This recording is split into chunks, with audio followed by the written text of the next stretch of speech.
What's up guys, Presley Yong here, back for another video, and this video is going to be a different type of video. I'm going to talk about why iPhone is better than Android. In 2022, there are many different types of device or smartphones that you can purchase right now at a very good deal. But they actually got two types of smartphones. First, we have the Android, and the next one we got the iPhone. And in this video, I'm going to talk about why iPhone is still a better choice in 2022. So let's get started. So the first thing in its feature is that iPhone has an ecosystem, and the feature is called AirDrop. So AirDrop is a feature that can be transferred from your iPhone onto your iPad, and it also can be seamlessly transferred using your MacBook. So this is a feature that it's actually a better choice, because when you want to transfer like a photo, or for example, let's say you have this photo right here, and if you want to transfer that, it's very easy. All you have to do is just press here. You see this toolbar button, just press this button. It will show which one you should AirDrop, and just press the AirDrop button and it will show which one you should send. It's a pretty easy thing that you can do about it. So the next feature that I'll talk about why iPhone is still better is that its performance. So obviously I'm using the iPhone 12 Pro Max. I bought it back in 2020. I did a video I unboxed the iPhone 12 Pro Max X. If you want to watch it, you can just go back to my channel and look it back. This one is actually packed with A14 Bionic chip.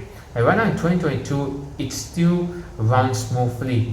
Even though the battery capacity dropped to 85, it still runs smoothly. I'm able to play Genshin Impact smoothly. There's no stuttering in on it. On Android devices, certain devices can keep relying on some games like Genshin Impact, but they kind of run actually very smoothly. For example, the one I'm recording right now on my S+, it has a issue when using Genshin Impact. Sometimes it runs very slow and it affects the performance. And back in 2022, in January, the Geekbench actually withdrew Samsung from testing the score because of two main reasons. Now, number one is actually the Samsung has lied the performance and never tell the truth to Geekbench. And number two, they have an app called Game Launcher. It's actually affecting the performance. So if the phone begins to heat up, it throttles to drop the FPS down. So this actually affects the consumer. It's not like that. It's also others Android smartphones like Oppo, Huawei, OnePlus. They also got this kind of features, but not like Samsung's one. They're still able to maintain, but just only like a short period of time. Now, thirdly, I wanted to also talk about is iOS updates. Yes. This phone, iPhone, always gives you 5 years of software updates, or maybe 6, because back in 2018, Apple actually supported the iPhone 5S for 6 years software update from iOS 7 to iOS 12. In 2021, Apple did the same thing to the 6S and the SE. Except for 2022, they did something different. They now support the iPhone 7 and iOS 16, which is understandable.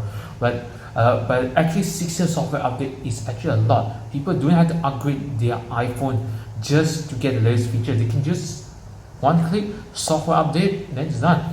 For Android, it's a different story, because Android actually need to take the manufacturer, and their chip actually came from Qualcomm. For example, Qualcomm is actually using their own Snapdragon 8 Gen 1, Snapdragon 888, 845, 855 for those Android smartphone to use it. And the only company that use their own SoC chip is actually Samsung. They use their Exynos chip, but they actually put Snapdragon in the North America side of other country, or most global using Exynos. So Samsung still give props for them. They still give good support, but they still cannot compete with Apple, because they provide 3 years software updates. Certain phones get 4 years, and even mid-range, but it still cannot keep on Apple. And I wish Samsung would do a 5 years of software update. I think they are still close to it, but still iPhone is still a better choice on iOS updates, because when there's a security flaw or malware, Apple immediately patch for next week or maybe 2 weeks later.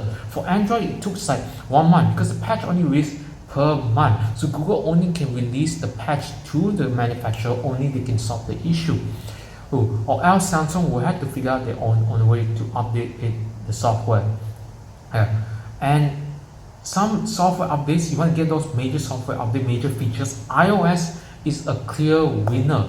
For example, Apple always target when is the time to update the software, usually in September, and they always confirm, give you a confirmed date. For Android, Google of course give you a correct date or when support, but when Google want to give the software major to the other manufacturer like Samsung, Oppo, they actually take their sweet time to wait for updates. For example, Google actually released Android 13 in September, October, but Samsung is going to release it 2 months later in December because they want to add their own skin onto it. So this is actually causing a problem. And people was like, we cannot get this feature because of this. So many people will choose to go for Pixel.